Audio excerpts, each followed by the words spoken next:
Pessoal, Ossos do Ofício, mais um episódio para vocês. Então, hoje, professor Marco, como vai o senhor? Bem, você. Muito bom. Professor Marco, como vai o senhor?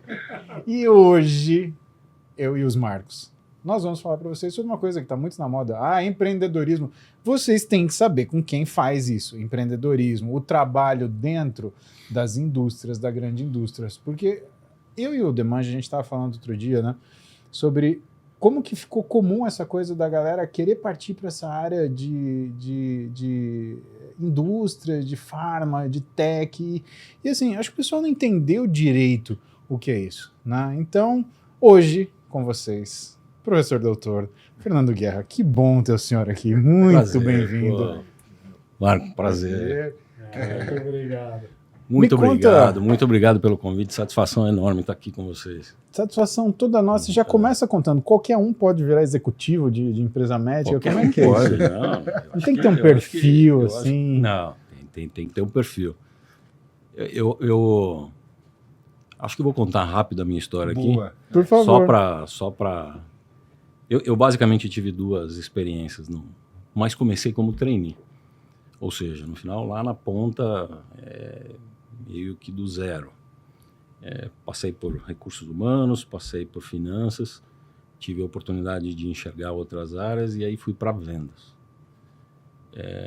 Numa linha de diabetes, que era uma linha que tinha uma característica que para mim chamava muita atenção, que era prevenção e controle.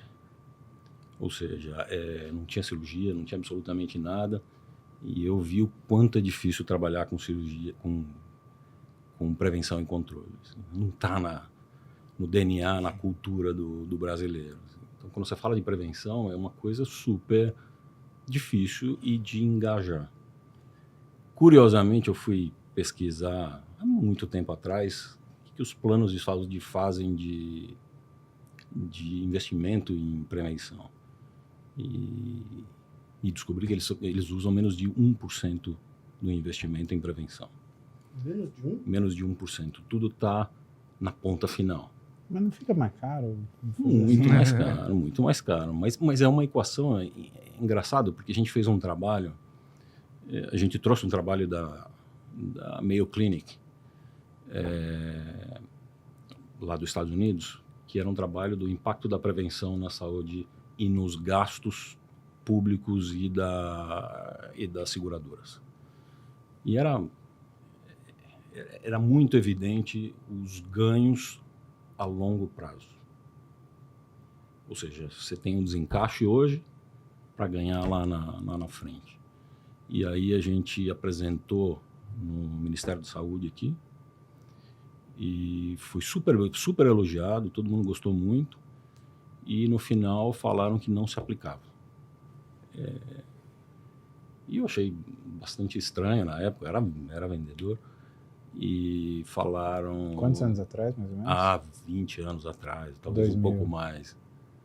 E depois eu fui entender que a mentalidade de quem está no governo é de 4 anos. E a seguradora? Ou seja, a seguradora é outro plano, mas a gente não apresentou para a seguradora. Mas qual a mentalidade? A mentalidade da seguradora é menor, Menor porque ainda. 30% Hoje é o ciclo do executivo. muda da sua carteira em um ano. Peraí, você está me falando que de todas as vidas seguradas, 30% 32% muda anualmente? anualmente. Porque mudam de emprego, porque hoje a saúde, o sistema de seguradoras está vinculado basicamente ao trabalho, ou seja, o vínculo empregatício. Ou seja, muito difícil você como pessoa física ir lá, é super caro, você até consegue, mas bate lá na porta e vê quanto individual, né? Quanto é o plano individual. Ou seja, está ancorado no mercado de trabalho. E aí você tem duas variáveis que são críticas. A primeira as pessoas mudam de emprego. Ou seja, então você tem uma quantidade de pessoas que está mudando de emprego todo ano. E aí eu saio de uma seguradora, mudo de emprego, vou para outra. Para que eu vou investir nesse paciente se amanhã ele vai estar na outra? Esse é um ponto. Faz sentido. E o segundo ponto é a corretagem. Ou seja, no final das contas, todo mundo bate no final do ano nas empresas dizendo, olha, vai vencer o plano, eu tenho uma opção melhor. O que você acha de sair de tal operadora para essa? E aí você muda a conta da empresa inteira. Esses dois elementos fazem com que mais ou menos 30% está girando. Ou seja, qual o estímulo de uma seguradora investir a médio e longo prazo se ele vai receber um paciente lá de outro, que talvez não tenha tido nenhum tipo de prevenção, e ele vai mandar um paciente bom para lá, talvez. Então é uma cadeia complexa. Depois a gente pode falar sobre isso, mas para dizer um pouco sobre essa parte da minha história que eu estava lá. E aí, em 2010, eu vim para ortopedia. Aí eu fui pisar efetivamente na ortopedia. Te assustou? Eu fiquei em choque. Aí. Não. Tudo que envolveu. Não, e posso explicar. Mas a primeira coisa que me chamou a atenção é que eu mudei do extremo da prevenção para o extremo cirúrgico. Perfeito. Ou seja, onde você não tem mais o que fazer, você vai para a cirurgia. E eu falei, bom, agora vai ser mais... Você estava na mesma multinacional, sabe? Mesma multinacional ainda. E essa lateralização que você fez foi por querer ou foi um desafio, sei lá? Não, que foi para você assumir. Quando você tem um plano de desenvolvimento na companhia, eu tinha uma carreira muito sólida em vendas e eles queriam uma experiência em marketing para você consolidar a área comercial. E aí sim você ser dono de uma unidade de negócio. Então, teu plano já era ser presidente, vice-presidente, nessa época eu nem pensava tão alto, mas obviamente tinha ambições e tal. E aí me propuseram ir para marketing de ortopedia. E aí eu fui para o outro extremo, o extremo cirúrgico, quando não tem mais o que fazer. Eu falei, bom, agora eu acho que eu vou lidar melhor culturalmente com essa... E foi tão difícil quanto. Assim, super difícil. Não, conta umas dificuldades para a gente iniciar. Né? Foi super difícil porque o brasileiro, e eu cansei de explicar isso lá nos Estados Unidos, lá em todas as reuniões executivas que a gente tem com o pessoal de fora, o americano, quando ele perde a sociabilidade dele, é o momento de fazer cirurgia. Eu jogo golfe todo final de semana, mas eu tô com uma artrose. Você não pode mais jogar golfe. Ele, doutor Paulo, preciso fazer a cirurgia. O brasileiro leva ao extremo. Ele perde a sociabilidade, ele perde o relacionamento familiar. Quando ele não consegue andar mais, morrendo de dor, ele faz a cirurgia. Ou seja, ele leva para o último estágio. Talvez vocês tenham essa percepção melhor do que eu, manja, talvez... ele leva até o último ponto. E essa é uma coisa super difícil da gente discutir, por exemplo, com o americano, porque as empresas têm mais ou menos um pacote fechado do que é mercado, como funciona, e levam de uma forma talvez um pouco simplória, ou não levam as características culturais do país. Tá certo. Ou seja, então, quando você pisa no território brasileiro, talvez o pacote que funciona nos Estados Unidos, ou na Turquia, ou na Indonésia, talvez não funcione no Brasil, sobre o ponto de vista cultural, sobre o ponto de vista de portfólio. Por exemplo, lá no Japão, na Ásia, tem um produto que se vende muito, que são hastes menores, porque as pessoas têm uma estatura muito menor.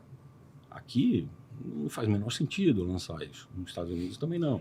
E você estava no marketing, sabe? Estava no marketing, né? O marketing em vários países é diferente. Nos Estados Unidos tem problema de propaganda do tipo, puxa, se você machucou o seu joelho, faça uma cirurgia. Sim. E o marketing brasileiro ele não pode ir, pelo menos no momento atual, para o público direto. Como é que é isso? Como é que é a ação do... Porque a gente vê uma diferença muito grande, né? Lá fora eles fazendo vídeos e filmes para a população em geral e a nossa não. Como é que vocês conversam? Então, mas esse é um ponto super interessante, porque quando eu estava em diabetes, os congressos, tinha um congresso da ANAD, que podia participar paciente. Paciente? Era um congresso que você podia sensibilizar as pessoas, porque você tinha lá 40%, 50% do universo de diabéticos não sabem que tem diabetes. Ou seja, então você podia comunicar, ou seja, contactar com essas pessoas de tal forma que você podia fazer campanhas de detecção, você podia convidá-los para um congresso, para uma discussão, para eles entenderem o que é, a importância do tratamento, da prevenção e etc. e tal. Quando eu vim para ortopedia, zero. Não podia. E não podia, assim, de forma bastante incisiva. Mas quando você olha para outras regiões, como os Estados Unidos, tem essa possibilidade. E acho que essa é uma das coisas que a gente,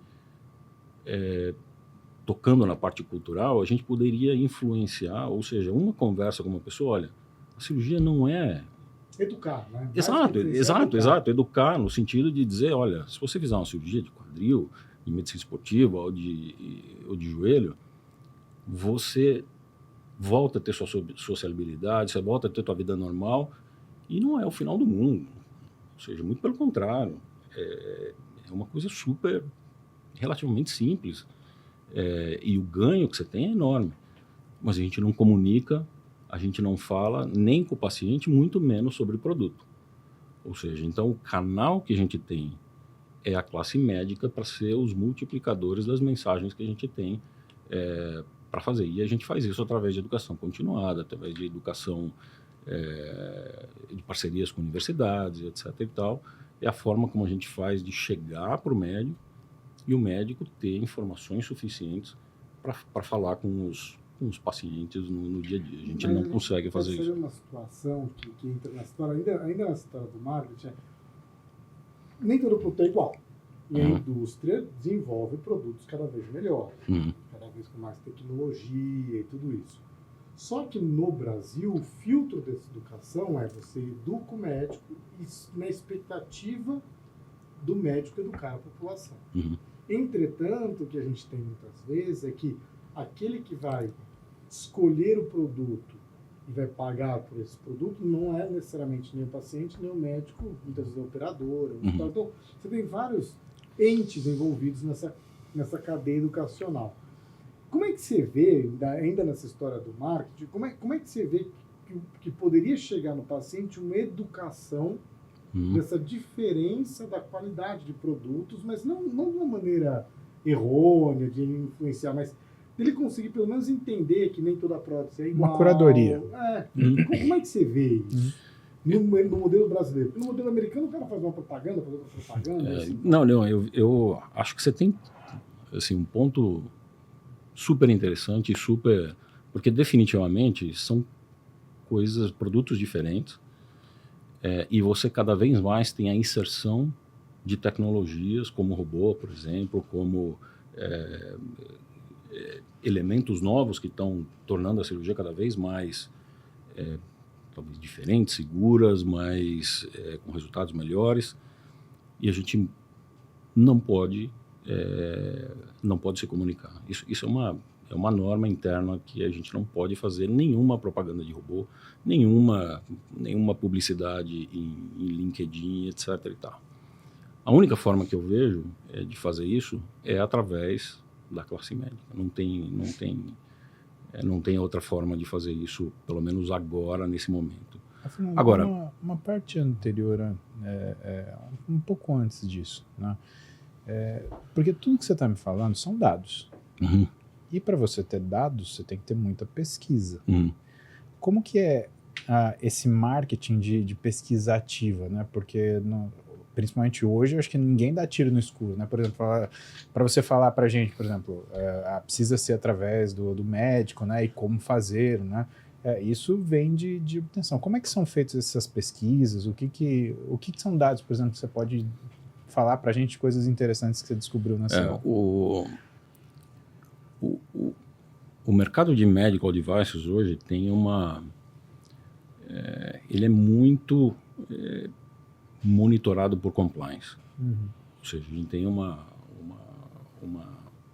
estrutura de compliance super ativa para evitar qualquer tipo de desvio de rota, para evitar qualquer tipo de percepção de que você está fazendo alguma coisa que vai além do que deveria ser feito.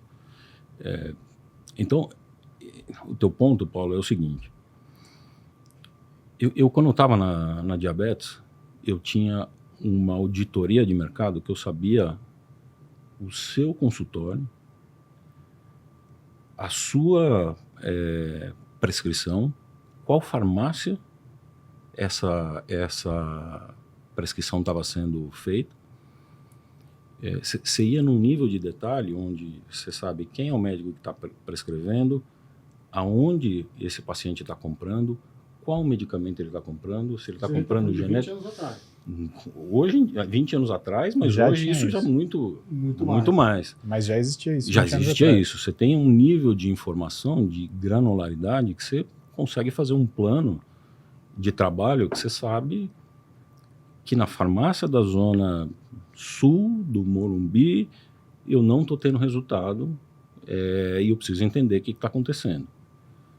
Ou seja, medical devices, o mundo que a gente vive de ortopedia, você não tem absolutamente nada sobre isso. Não é um mercado auditado, você não tem informação nenhuma, você não tem nenhum tipo de pesquisa ou informação que te alimente a tomada de decisões, a caminhos que podem te direcionar com uma ação de marketing ou qualquer outro caminho.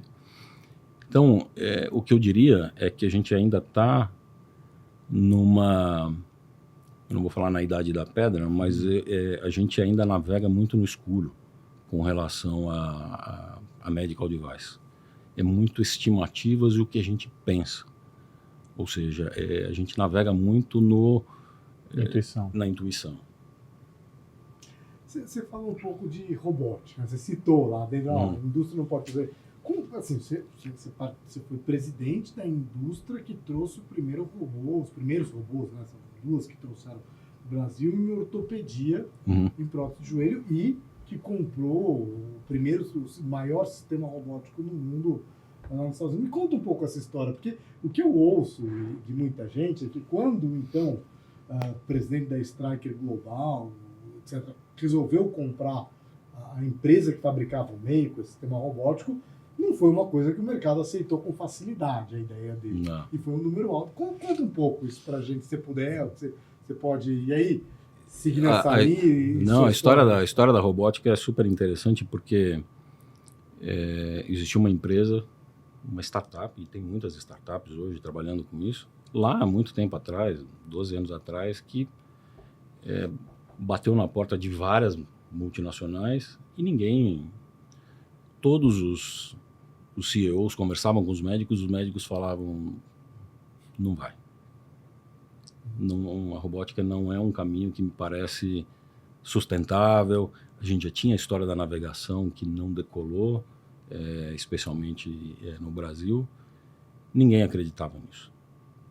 E o CEO da Stryker acabou apostando nisso. E ele foi massacrado sobre todos os aspectos, pelos médicos, pelos acionistas, pelos investidores, dizendo que a Stryker estava usando um dinheiro que ia ser muito importante para desenvolvimento de novos produtos, está jogando dinheiro no lixo. Quanto que era esse investimento na época? Era 4 bi. Nossa Senhora. Mais de uma década. E foi um impacto muito forte, porque ninguém apostava nisso. E ele apostou sozinho, navegou contra a correnteza e foi desenvolvendo produto, botou R&D ali, vamos desenvolver produto, vamos evoluir. E para resumir a história, hoje não se fala em outra coisa a não ser robótica, especialmente em ortopedia. Quando a gente fala nos Estados Unidos, a grande evolução da Stryker no mercado americano deve-se à robótica, ou seja, no final das contas é isso. Mas tem uma coisa super interessante, porque a gente estava preparando o lançamento para o Brasil, eu acabei me envolvendo em várias discussões sobre o tema robótica e acabei participando de alguns focus group. Essa época você ainda estava no marketing? Não, eu já era o presidente da Stryker aqui no Brasil. E aí eu fui ver uma pesquisa. A ortopedia está entre as 4 maiores do mundo. Sem dúvida. E a pergunta, e o robô crescendo muito, assim, uma ascensão, os médicos querendo, porque o robô ele traz além de performance, ele traz uma percepção de que você está na vanguarda, de que você está usando o que é de melhor, de que a redução de risco e o fator de sucesso é maior. E aí eles fizeram uma pesquisa, e eu participei dessa, que era assim, você se sente confortável em ser operado por um robô? 100% dizer sim. Caramba! 100% dizer sim. Mas isso nos Estados Unidos? Estados Unidos. Tá bom. E a segunda pergunta você deixaria um robô te operar sem um médico? 100% falou não. Caramba. 100% falou não. Ou seja, o robô ele é confiável até a página 2. Ou seja, ele é uma ferramenta, ele veio para ficar, mas ele não vive sem o médico. Não vive. E o mais interessante disso é que, e a terceira pergunta é, por que você não deixaria? Por que o médico tem que estar na sala? Aí a primeira resposta é, se dá um problema, quem é que me salva? É verdade. Liga, desliga e espera. E a segunda resposta, que foi a que mais me despertou para o que é o papel do médico, é eu preciso olhar no olho de alguém. Porra. Que foi traduzido nesse estudo como o lado humano da coisa. Ou seja, o paciente, ele no consultório ou na cirurgia, ele quer olhar e saber que do outro lado tem alguém que ele pode confiar, que ele pode entregar o problema dele e que alguém vai estar olhando e pensando nele. O robô não faz isso. O robô é frio e calculista. Ele entra, ele corta, fecha e tchau. Não tem esse lado humano. 100% das pessoas falaram que não abrem mão do olho no olho. Ou seja, porque a discussão era, para onde a gente vai levar o robô? Porque ele é um braço robótico que precisa do médico, você tem uma cirurgia prévia, ou seja, um planejamento prévio. Qual que é o próximo passo? É dar mais independência para o robô? Ou é a gente trazer mais aplicativos? Ou seja, hoje ele faz joelho e quadril, amanhã a gente vai fazer ombro, depois a gente vai fazer... Qual é o caminho dele? E aí, obviamente, o caminho não é dar independência para ele. Por enquanto. Ou seja, a gente não sabe o que vai ser lá na frente, mas hoje não existe robô sem médico. A gente deu um salto naquilo que era o nosso papo, então você estava me falando da experiência no marketing, uma coisa que eu tenho bastante interesse, assim, porque é um marketing inteligente, né? Quando você é obrigado a trabalhar dentro de determinadas limitações, você acaba se superando para você conseguir chegar à mensagem, né? Eu olho para o marketing, né, e eu separo o que é gente que quer se aparecer do que é marketing. Né? Então, para mim, aparecer é fácil se aparecer. Né? Agora, o marketing, para mim, é a inteligência no que é a mensagem. E a gente foi falar em robô. Aí você estava falando da sua experiência no marketing, você estava contando que foi trabalhar com ortopedia, você estava contando que foi um susto. E aí depois a gente começou a falar de robô. Mas fala um pouquinho mais desse susto, como é que foi a área da ortopedia e como que do marketing você chegou na presidência da Stryker. Por que foi por lá e não foi por vendas, por exemplo? Eu vou começar pelo susto. Susto é bom. Que ortopedista é isso na vida das pessoas, né? Respira fundo. Eu tenho uma característica que existem vários tipos de gestão. Você pode ter, por exemplo, você pega uma pessoa que não sabe absolutamente nada de saúde, é um político. E você põe ele como ministro da saúde e funciona. Você fala, pô, como é que pode? Mas é um cara que gere por processo. É um cara que tem um olhar da cadeia e põe pessoas que entendem ali dentro, e ele gera e sabe muito bem executar e gerir os processos. Então ele cria KPIs, ele sabe exatamente o que está acontecendo, o que está indo bem, o que não está indo mal. E tem pessoas que têm o perfil de saber absolutamente tudo. Ou seja, eu sei tudo que está ali, eu entendo de diabetes, eu entendo de ortopedia. Diabetes, o meu treinamento foi em meio-dia. Eu fui para os Estados Unidos lá, me treinaram, um dia eu saí sabendo que era diabetes. Aí no segundo dia me deram um treinamento de produto, ou seja, 3 dias aprendi sobre produto, e no quarto dia me falaram sobre prevenção e etc. E tal. Em uma semana eu estava pronto para ir para a rua. E eu tinha 12 códigos para administrar, que era 12 códigos de 12 produtos.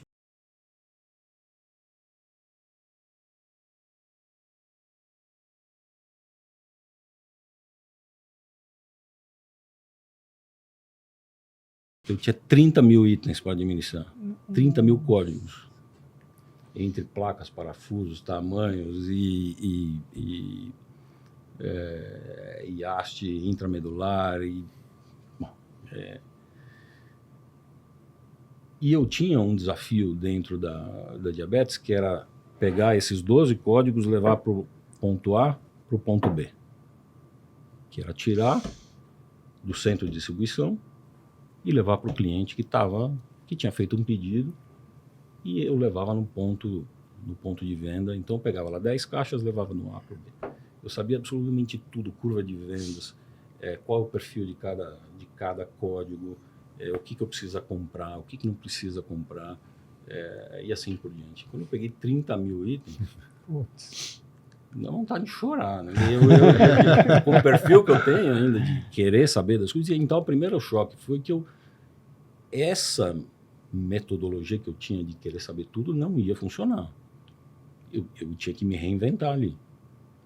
Não teria condição de saber os 30 mil códigos, o perfil de cada um deles, o que eu tenho que ter em inventário, quais são as quantidades que eu preciso ter, o que o Dr. Demange gosta de usar, não é necessariamente o que o Dr. Paulo, o Dr.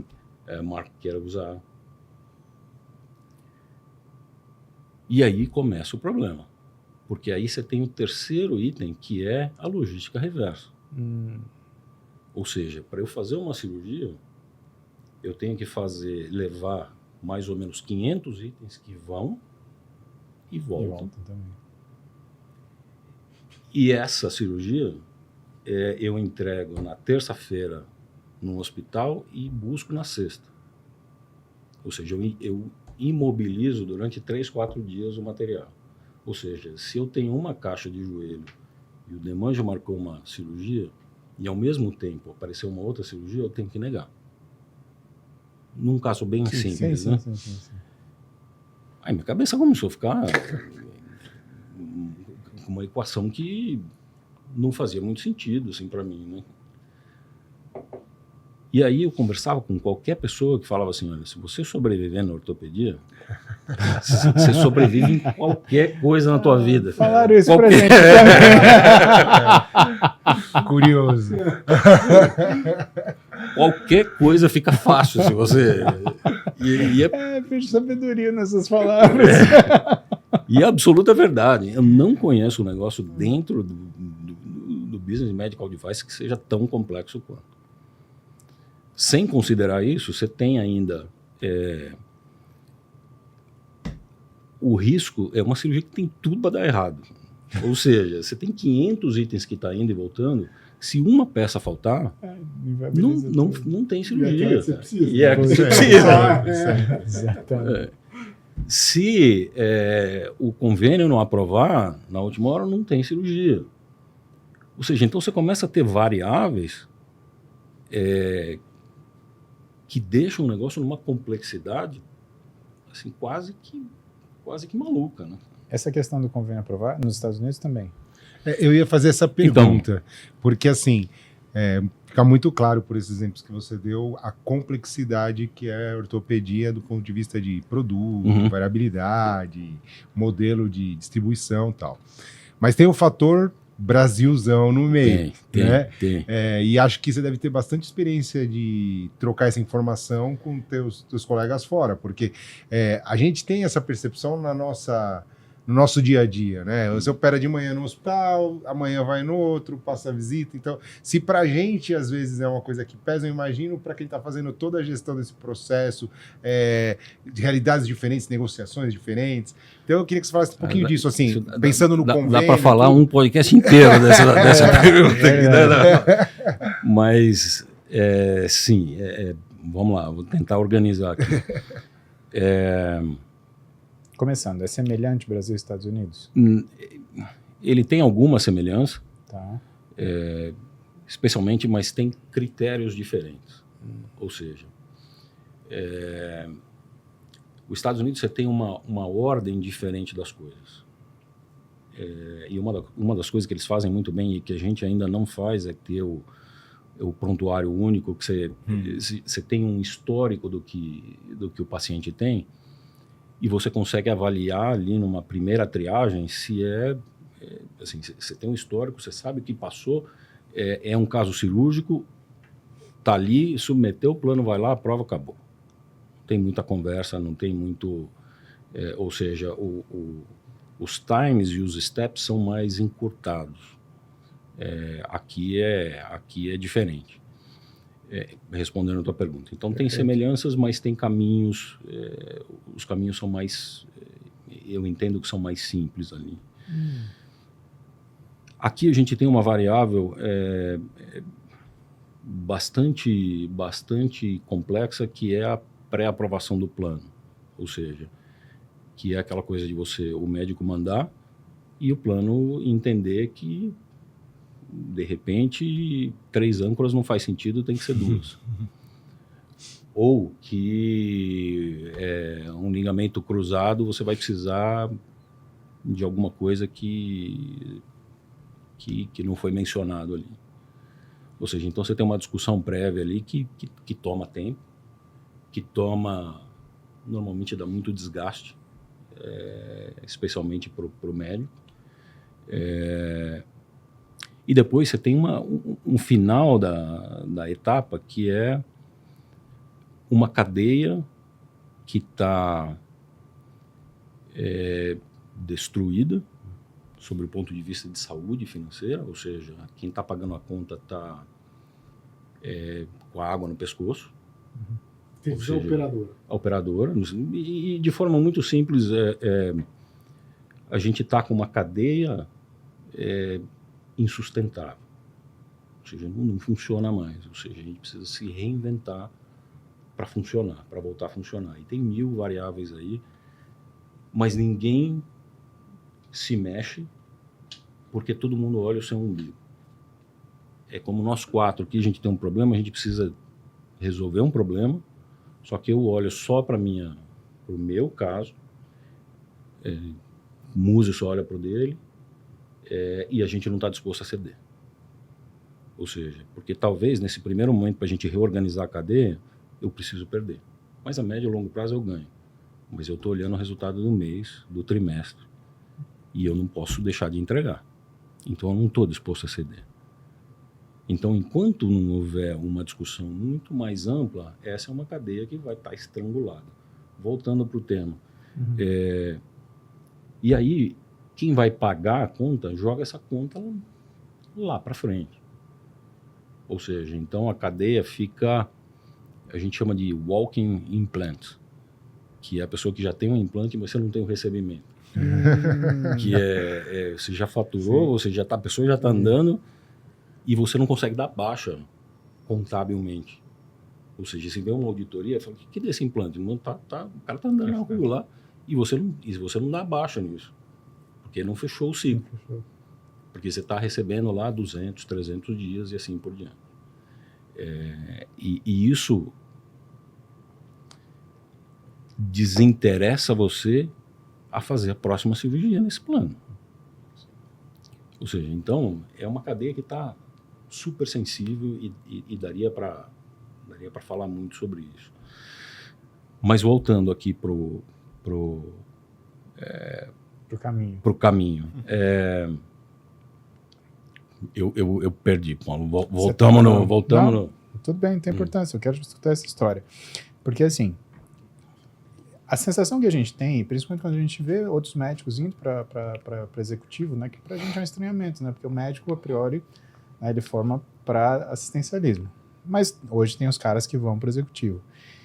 A sensação que eu tenho é que o executivo, ele teoricamente viria de vendas, né, porque ele conhece o material, porque ele sabe, ele acaba tendo contato com o financeiro, e se ele conhece o material, sabe contato com o financeiro, né, isso teoricamente daria a condição dele ir para um cargo de executivo maior, né? Ou fazer a carreira dele até chegar numa vice-presidência, uma presidência.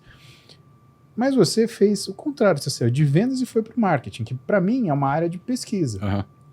Né? Ou dentro de tudo que eu estudei, né, de forma autodidata sobre marketing, o quanto é importante você saber o que você está vendendo, para quem você está vendendo, no momento que você está vendendo, quanto isso está custando. Quais são os benefícios que você tem e assim Exato. por diante. E que parece que é uma coisa que, sei lá, o marketing meio que ele se encerra ali. Né? Tanto que você, por exemplo, tem uma agência de marketing, mas não tem uma agência de vendas. Eu acho que no mundo corporativo existe uma figura que chama-se comercial, que é a junção de vendas e marketing. Ou seja, esse é o profissional que está melhor preparado para você ter um olhar mais amplo do negócio. Porque vendas, você está no dia a dia nas negociações e marketing você está na estratégia do negócio. Ou seja, e normalmente, para empresas que são multinacionais, a estratégia é feita lá fora e você simplesmente você nacionaliza. Como é que você saiu desse buraco negro que é o marketing ou que é o... Mas no meu caso... E acendeu. A base de vendas me abriu essa ponta para galgar essas posições. Mas isso não significa que quem é de marketing não possa assumir essa posição, porque quem está em marketing, normalmente, ele tem um olhar estratégico da coisa que é muito valorizado nessas posições. Mas é justamente por isso que eu estou te perguntando, porque eu acho que o cara que faz isso, ele gosta de fazer isso e ele vai querer fazer isso, ele não vai querer ir para uma posição executiva, assim, evidentemente, uma ascensão de carreira, etc. Mas vamos supor, se ele pudesse ser um chief of staff de marketing, se ele pudesse ser um CEO, ele seria não sei nem como chama, CFO, não sei. CEO. O de marketing? O de marketing. CMO. Sei lá. Ele iria para um CMO, mas a gente vê empresas que não têm esse cargo de CMO, mas tem o CEO.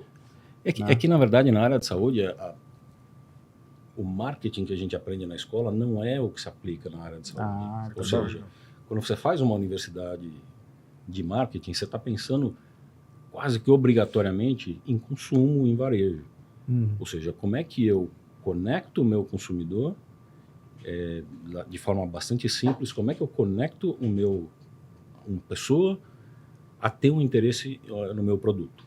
Quais são as ferramentas que eu tenho para conectar essa pessoa e ele se interessar pelo meu produto e eventualmente comprar? Essa, de forma simples, é a forma que você trata o marketing do dia a dia. Na indústria, especialmente de saúde, não é assim. Você não pode promover um produto para a saúde. Você não pode promover uma prótese de joelho e assim por diante. Então, ela fica muito mais relacionado a uma gerência de produto, um gerenciamento de produto e de portfólio, que é você entender quais são os produtos que você cuida, por exemplo, o joelho. Eu tenho prótese 1, 2, 3 e 4. Tá. O que é essa prótese? É cimentada, não cimentada? Quais são os benefícios? O que o time de vendas tem que saber? Como é que eu vou capacitar um médico? Como é que eu vou treinar o time de cirurgiões? Qual é a mensagem que eu quero colocar ali? Como é que eu vou me conectar com os planos de saúde? Como é que eles vão perceber valor e não achar que é um commodity? Ou seja, de que essa prótese é igual a essa e que aí, se eu trato as duas como próteses iguais, o preço é a única variável que me diferencia. Então ele pode vir e falar assim, olha, tem uma prótese nacional aqui que é prótese que está 40% mais barato. Ou seja, ou você chega nesse preço, ou você está fora. Então significa que a gente tem que, de alguma forma, diferenciar os produtos que a gente tem de forma que as pessoas possam enxergar valor, o diferencial que a gente tem ali dentro, e aí sim gerar a percepção de ganho, de benefício, de preço e etc. e tal. Esse é o marketing da indústria de medical device. Você só não contou o pulo do gato. Como é que você saiu de 4 para 30 mil? Então, eu vou falar...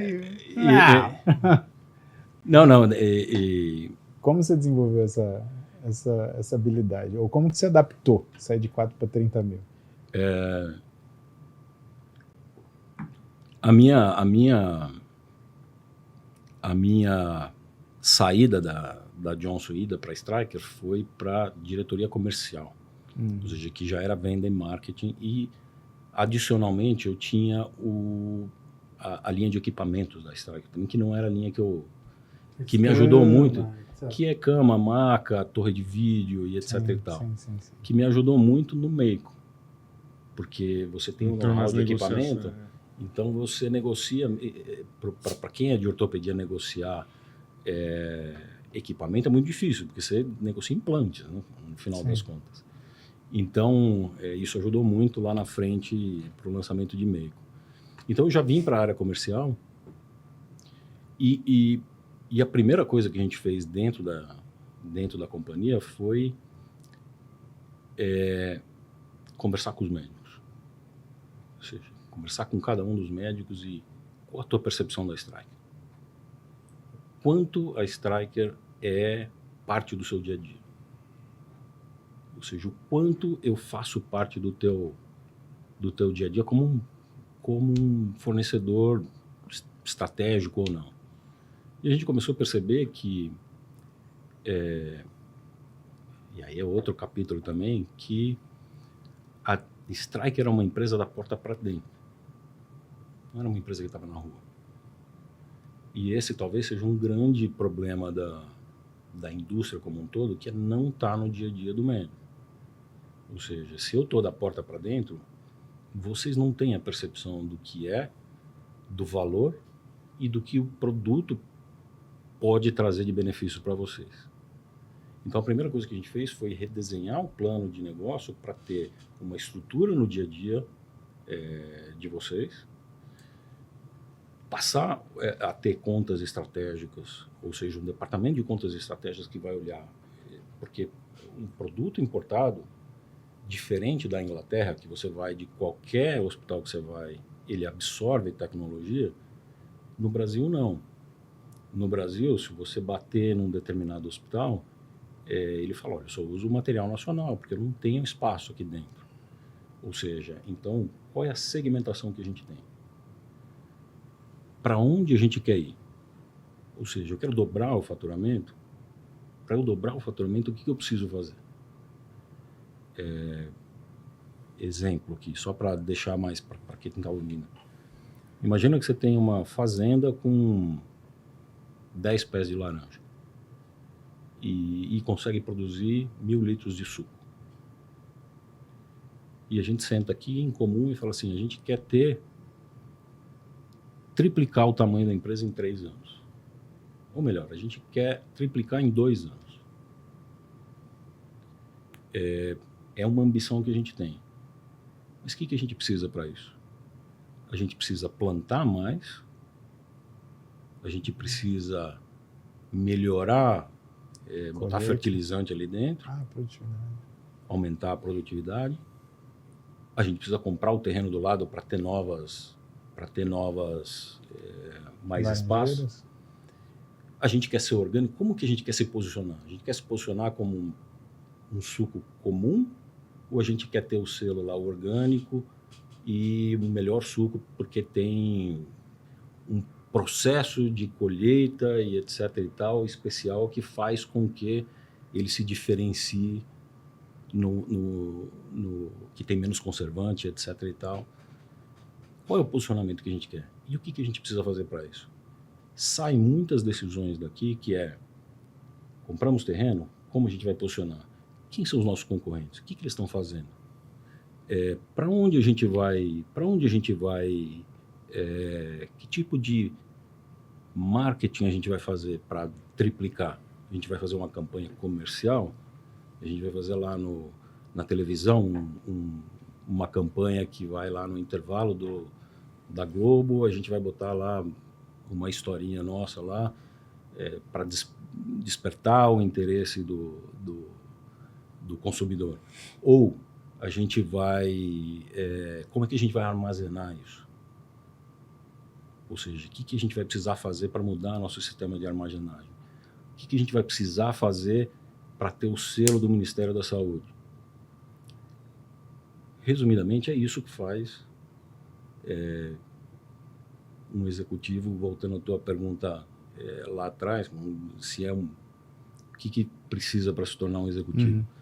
Você precisa olhar de forma bastante estratégica para onde você vai. Por exemplo, eu quero ter 20 milhões de seguidores. O que eu preciso fazer para isso? Qual o caminho que eu preciso fazer? O que eu vou ter que melhorar? O que eu vou ter que deixar de fazer? O que eu vou ter que implementar nos meus processos? Esse é o plano de trabalho, é o plano de negócio que envolve vendas, envolve marketing, envolve o departamento de assuntos regulatórios, que envolve o departamento de logística, que envolve o departamento de compliance, que envolve o departamento legal e, principalmente, pessoas. Mas é uma coisa interessante que eu acho que a gente fala muito na saúde e que eu queria ver qual que é a percepção do seu lado executivo, na liderança, na indústria e tal. A saúde está mudando, todo mundo fala. Saúde que eu digo no seguinte sentido. A organização de operadores de saúde está mudando, elas estão se consolidando. Os hospitais, a gente antigamente tinha muitos hospitais independentes, hoje você tem redes que tem 80 hospitais, 20 hospitais, DOR, DASA, Vida, Notre Dame. Você tem vários consolidados, Prevencênio, etc. A gente tem tanto uma inflação médica que cresce, você diz, a bolha explode, só que a gente vê o oposto também. Eu vejo que os números objetivos, absolutos do custo, por exemplo, do implante na área da saúde, por diversos fatores, ele vem diminuindo. Né? E como é o custo? Não, desculpa, o preço. Não o custo, o preço. O preço de venda final, a gente vê que como é que fica nesse monte de mudanças a estratégia? Porque quando você fala do consumidor final, o que a gente diz? Quanto é o poder de compra dos clientes, quantas pessoas estão aí querendo comprar um carro, e até uma outra coisa que é muito interessante, né, que é um pouco diferente quando você fala em carro ou fala na saúde, é que cada lugar do mundo, quando vai comprar um carro, é um cliente que tem um dinheiro, tem um custo de vida X, e ele resolve comprar um carro. Então, na Suíça, quanto a população tem de dinheiro, o que eles gostam, e você vai fazer a propaganda final, o cara compra. Quando a gente fala na saúde, a gente percebe, vai sentando nos conversas, fala, cada sistema de saúde de cada país é completamente diferente. E as direções que eles estão indo são diferentes. Como é que é isso? Você tem que fazer uma reunião com o corporativo global, né, e decidir uma estratégia para o Brasil. Falar, trago tecnologias novas, não trago um robô, não trago a melhor prótese do mundo para o Brasil, não trago. Como é que é isso? É super interessante e tem vários temas. O primeiro deles é o Brasil é um país importante globalmente. Ele tem países estratégicos onde as companhias querem vencer, e o Brasil é um deles. Esse fato faz com que você entre num holofote de importância e opiniões. E por que o Brasil é importante? Porque eles acham... Esse é volume. Tamanho, né? O tamanho do Brasil é grande, tem... mas eles não entendem o SUS, o que é, como funciona, isso tem que explicar muito. O motivo que eu fiz a pergunta é justamente isso. Mas toda vez a gente... E eu cansei de escutar assim, a Espanha vende mais que o Brasil. Já tive que ouvir muito isso. Mas o mercado endereçável lá é 100%. O mercado endereçável aqui, para os nossos produtos, são muito menores, né? Então, o que acontece? Se você tem representatividade e a companhia quer vencer no teu país, eles estão dispostos a considerar produtos de low cost. Segmentar. Então, existe um grupo que é Brasil, Índia, China, Rússia, Turquia, África do Sul, Indonésia, que participam de fóruns. Como a gente pode aumentar o mercado, o ganho de mercado nos seus países, que tem características que não absorvem, por exemplo, o teu produto premium. Então, a gente teve iniciativas de pisar numa segmentação de low cost. A gente teve iniciativas de camas, iniciativas de motores e Trauson, não sei se você já ouviu falar, que é uma empresa chinesa que a Stryker comprou. Mas, ao mesmo tempo, a companhia percebeu que não é o DNA dela vender esses produtos. É igual eu me conecto com esse público. Puta, mas eu podia aumentar para cá. Pô, vamos tentar, mas esse público não engaja com as tuas ideias. Então, por mais que você queira participar, aumentar, a resposta talvez não seja a que você espera. E vou dar 2 exemplos. A Stryker comprou uma empresa chinesa e na hora que ela implementou as políticas de qualidade mínima da companhia, o preço já disparou lá para cima. Ou seja, o que era low cost já virou premium de novo. Então a gente não conseguia desfrutar do benefício do preço daquela quantidade. E a percepção do cliente é assim, porra, mas eu esperava mais da Stryker, para mim está aqui. Johnson aqui está aqui. Você me traz um produto aqui, começa a canibalizar, ou a percepção de onde você é teu core, você começa a perder valor ali em cima. Ou seja, e aí a gente falou, opa, pera, vamos recuar para ver se esse é o caminho mesmo que a gente tem que... Se faz sentido você ir para esse caminho e ganhar talvez num segmento intermediário, mas perder onde você faz realmente o teu business. Ou seja, então essa é uma discussão que foi muito colocada e a gente tirou o pé num primeiro momento e a gente vai ficar... Essa é uma decisão corporativa muito... Essa foi local, porque o impacto no Brasil foi esse. Outros países tiveram sucesso, ou seja, conseguiram navegar nesse segmento, mas eu não vejo a companhia investindo muito nessa segmentação de baixo custo. Eu não apostaria nesse caminho para frente. A gente tem muito aluno de medicina que assiste. Supondo que você está terminando o curso médico e fala assim, puxa, eu vou para o mundo corporativo. Boa. Como é que faz esse caminho? Ele tem que fazer MBA, ele não tem que fazer MBA, ele tem que ir lá trabalhar, ele aparece com currículo. Existe um caminho muito natural e óbvio que são os diretores clínicos. Ou seja, eu busco o teu conhecimento médico. Essa é uma posição que existe, especialmente nas indústrias farmacêuticas, que é aquele cara que vai olhar, vai se conectar lá fora, vai ver quais são as moléculas que estão desenvolvendo, se faz sentido, como que lê os estudos clínicos e etc. e tal. Essa é uma posição que já existe, mas é um universo restrito, muito restrito. Ou seja, esse é um caminho natural que você não precisa absolutamente nada. A tua expertise médica expertise médica é o que a indústria procura. Mas esse é um caminho. Existe o segundo caminho, que é o caminho que aí eu não sei se o médico quer, que é o caminho de vendas. Se eu tenho um vendedor que é um médico, que se conecta com vocês de uma forma que eu não consigo, fala numa linguagem que eu não consigo, eu quero esse cara na hora. Mas ele é o cara que vai ter que carregar caixa, ele é o cara que vai ter que fazer o dia a dia da indústria para galgar uma posição lá na frente.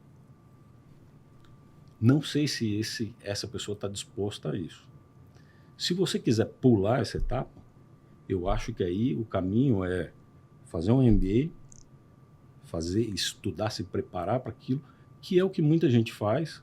Ou seja, você pega uma pessoa que estudou em boas faculdades, etc. e tal, e não conseguiu um emprego. Ou seja, não conseguiu se firmar no emprego.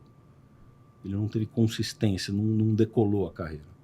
O MBA, ele funcionou como um salto para isso, porque a percepção do mercado, quando a pessoa vai fazer um MBA fora e etc e tal, ele tem mais valor. Então, você já posiciona ele numa posição diferente. Ou seja, então ele deu o salto que ele não conseguiu dentro da empresa, ele deu fora e busca uma posição gerencial ali com o MBA, com a carta do MBA, lá, com o diploma. Eu acho que para um estudante de medicina que quer ir para um médico que quer ir para essa área, que não está disposto a ir para vendas, que não está disposto a seguir o caminho da parte clínica, eu acho que ele estudar e entender um pouco como funciona uma empresa, como é que funciona um P&L, o que a empresa está avaliando, venda, custo, são despesas, lucratividade, como funciona a dinâmica de uma empresa. Eu acho que ele tem chance de entrar aí numa empresa. Dá pra gente assim uma ordem de grandeza, uns dados, o que é isso hoje? Vai começar comigo. Eu me lembro, a primeira vez que eu ouvi dizer, sabe aquelas verdades que ficam enraizadas? Eu nem sei, eu vou dar o exemplo, mas eu me lembro uma vez que era uma cantora famosa que falaram, olha, ela vai ter que fazer uma prótese de quadril. E do meu lado estava uma pessoa que falou assim, coitada, ela nunca mais vai andar. Ué. Eu falei, por quê? Isso tem muitos anos, eu acho que eu nem estava ainda no mercado. Não, porque vai ter que tirar toda a estrutura óssea, a bacia dela, isso, e vai ter que colocar uma estrutura de metal ali. Se ela conseguir andar de novo, vai ser um milagre. A pessoa do meu lado, assim. E aquilo virou uma verdade. Eu falei, coitada, nunca mais vai. Imagina a minha ignorância no tema e a coragem do cara que estava do lado, né, de falar isso também, né? Ele vai com segurança. Mas sem nem pensar, né? Quer dizer, você vai fazer uma prótese justamente para você andar. Né? E aí, isso mostra um pouco porque que a gente falou lá no começo, por que as pessoas esperam até o último momento para operar? Porque elas têm essa percepção de que uma prótese é uma... Nossa, é o final da linha. Eu estou ali...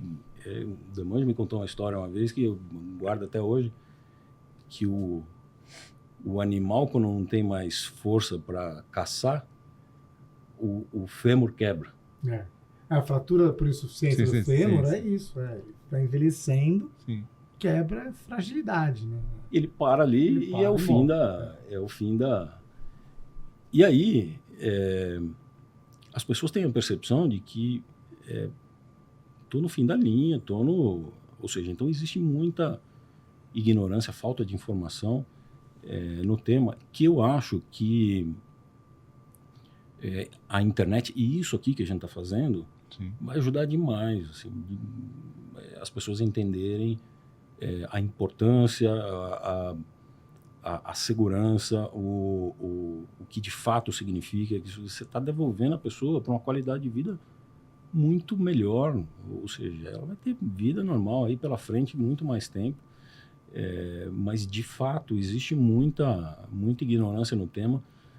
mas eu não saberia te dizer, sob o ponto de vista de número, qual é o quanto as pessoas estão por dentro ou não estão do que é uma cirurgia. Não, o que eu ia te pedir, na verdade, é falar assim, do mercado, o que representa um striker, o que é isso globalmente no mundo, quanto fatura, vende, quanto vende. Porque o número que vende...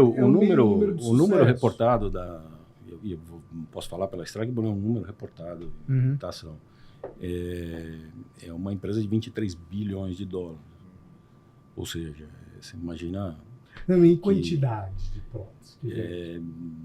Eu não tenho esse número. Porque falam assim que os Estados Unidos hoje está fazendo quase 1 milhão de próteses de joelho ao ano. Dizem que fazem 1 milhão e o Brasil... esse é um número que eu escutei, o Brasil é 10% disso. Tá. 10% disso. Mas assim, 1 milhão de próteses ao ano nos Estados Unidos é um número verdadeiro.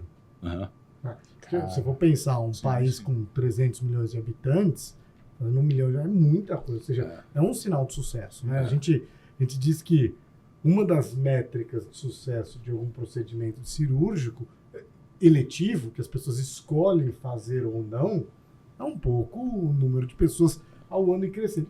E assim, como companhia, porque os números que a gente vê muito é um número de aumento anual no mundo inteiro de que cada ano se faz mais dessa cirurgia.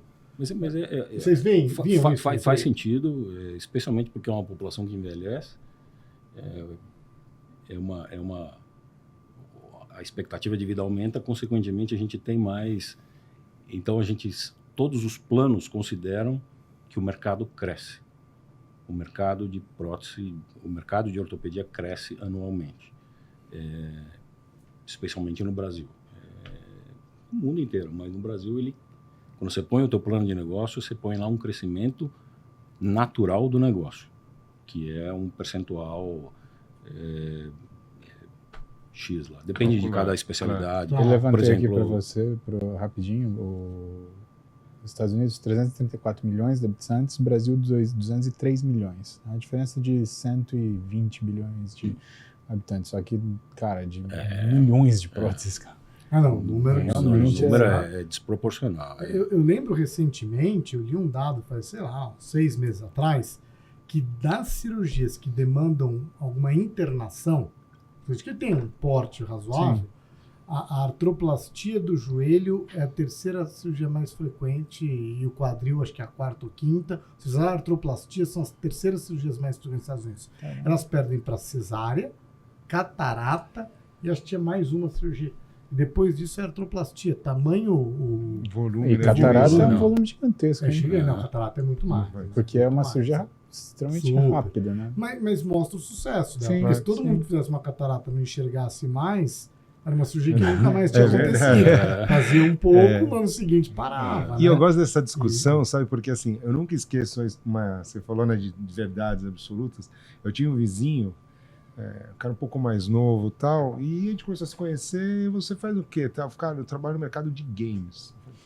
Mercado de games, tem uns quase 13 anos. Milionário. Ele começou a me explicar um pouco. Eu falei, não é possível que eu tinha tanta ignorância em relação a isso, né? E eu tenho essa sensação, sabe?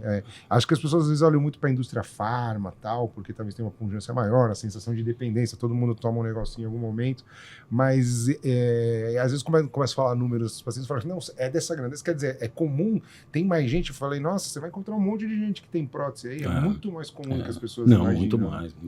Mas volta, por exemplo, anos 2000, não, eu estava na residência na R2, 2005, 2006. Vou te contar essa história para corroborar exatamente o que você fala. Meu pai, quando eu entrei na faculdade de medicina, ele falava assim para mim, faz qualquer coisa menos ortopedia. Eu falei, por quê, pai? Porque ortopedia é só gesso e anti-inflamatório. Eu passei tudo. Aí tive uma satisfação imensa de falar para ele, o que você vai precisar fazer? Ortopedia. O tempo passou. E nada como um dia após o outro. Estava ele no seu cavalo. E aí o cavalo dá uma empinada enquanto ele estava descendo o cavalo, ele caiu, torceu o joelho. Torceu o joelho, fez uma lesãozinha de alça de balde. Tô aqui, não consigo pisar. Não, pai, fica tranquilo, vamos fazer um exame. Aí, cara, pedi uma ressonância para ele. Nossa, fazer uma ressonância, aquela coisa. Aí veio lá, lesãozinha, mexi no joelho, aquele testezinho positivo. Falei, pai, ó, isso tem que operar. Pelo amor de Deus, não sei o quê. Oh, que não sei. Eu falei, pai, assim, isso vai virar uma artrose, não tem como, né? Na época eu falei com o Tonhão era meu professor de joelho lá na Escola Paulista. Opera o seu pai em 5 minutos. Aí foi lá, operou, aí ele virou pra mim, tá bom, você que dá alta. Eu falei, tá bom, professor, pode deixar. Aí eu fui à noite ver. Ele operou no Hospital São Paulo, mesmo na área de convênios, né? E aí eu subi pra dar alta pra ele, né? Aí ele tava deitado na cama e meu pai, ele tava fazendo uma cena. Fernando, você olha. Um drama, né? Pai, o que foi? Passei por uma cirurgia ortopédica.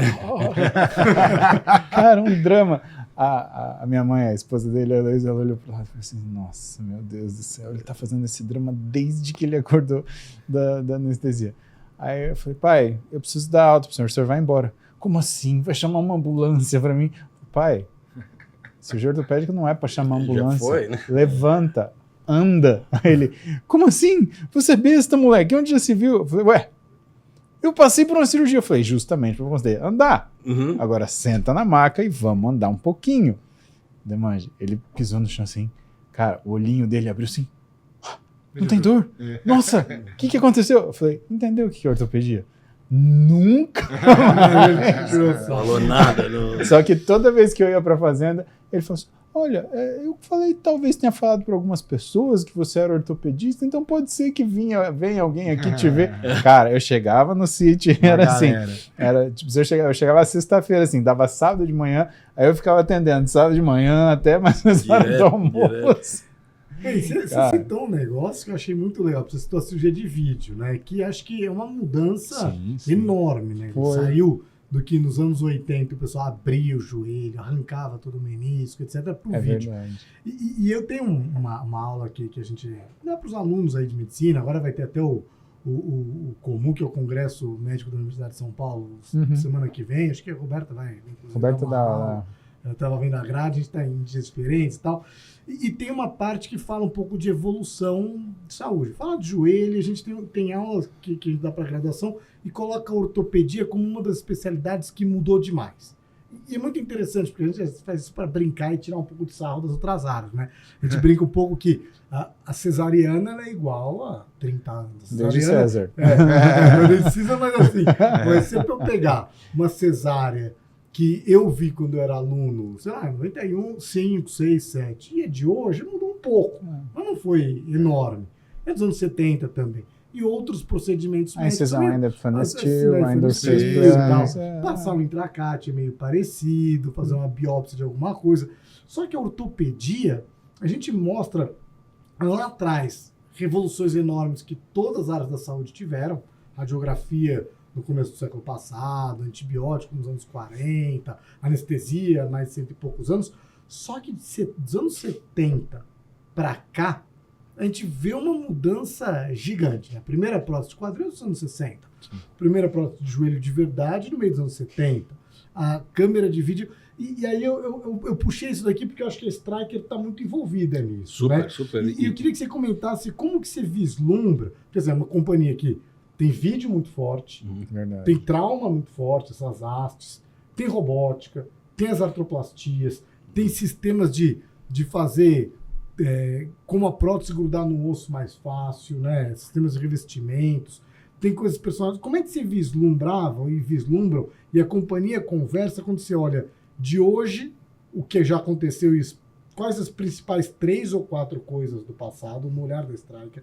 Vocês como companhia falam, não, mas pra gente as 3 ou 4 mais importantes dos últimos 5, 10 anos foram isso. Não. E o que vocês olham para os próximos 5 ou 10, não a companhia Stryker, mas você como liderança. Se eu fosse abrir hoje uma indústria de ortopedia, as 3, 4 coisas que eu acho mais vão crescer no próximo 5 anos. E mais, tem 3 contas no Instagram de ortopedia. Tem a Stryker Orthopedic Instruments, tem a Stryker CMF e tem a Stryker Sports Medicine. Tem vários. Conta um pouco como é que vocês olhavam o olho e olharam. Fazendo um discurso que você não tá mais na história. Não, óbvio. Né? Fiz essa pergunta. Mas olha só. Os caras são digital. Não. Se eu fosse olhar para frente hoje, O que eu vejo mais evoluindo dentro da companhia é a robótica. Robótica. Câmera de vídeo. Câmera de vídeo. Torre de vídeo. Por uma razão. E essa outra coisa que gera um pouco de desconforto para a gente, porque o Brasil, por incrível que pareça, quando você tem países lá na Holanda, por exemplo, ali na Europa, Estados Unidos, o índice de cirurgia fechada é muito alto. O Brasil é 19% o número de cirurgias por vídeo. 19%. Nossa. O resto é aberto ainda. Você tá brincando? Ombro? Não, estou falando geral. Geral. Exato. Ou seja, então, você tem um mundo de oportunidade aí, de crescimento gigantesco. Olha só. Então, eles não conseguem entender por que a gente está tão atrás ainda e enxergam isso como oportunidade e põem mais venda ainda. Então, tem que crescer mais. A parte de imagem é uma coisa que está... É absurdamente o desenvolvimento. O que acelera é uma coisa impressionante. Essa história de você agora colocar corante, por exemplo, endocianina, e agora você já tem gerações novas que você põe corantes diferentes e você vai mapeando o corpo por tecidos e você vai dando cores. Ou seja, então você consegue ver... Também tumoral... Você vê em vez de você ver aquela imagem que é um vermelho, que você tem todos os tecidos ali, você consegue começar a diferenciar o que é o quê. Você passa por uma cirurgia que os resultados são absurdamente melhores. Vocês conseguiram operar um abdômen, uma próstata? Uma próstata, cirurgia geral qualquer, um câncer. O que você consegue mapear exatamente quais são as células, quais são os canais que estão passando por ali para você evitar, por exemplo, você consegue mapear a uretra e aí você consegue, ali eu não posso entrar, ali é uma região que está protegida. Isso evolui demais, está numa velocidade incrível. Ou seja, ali está uma coisa, assim, uma velocidade enorme. Mas uma coisa que você falou e eu colocaria, e eu acho que é a próxima etapa que é a inserção da inteligência artificial entrando ali, e coisas que eu já tenho visto,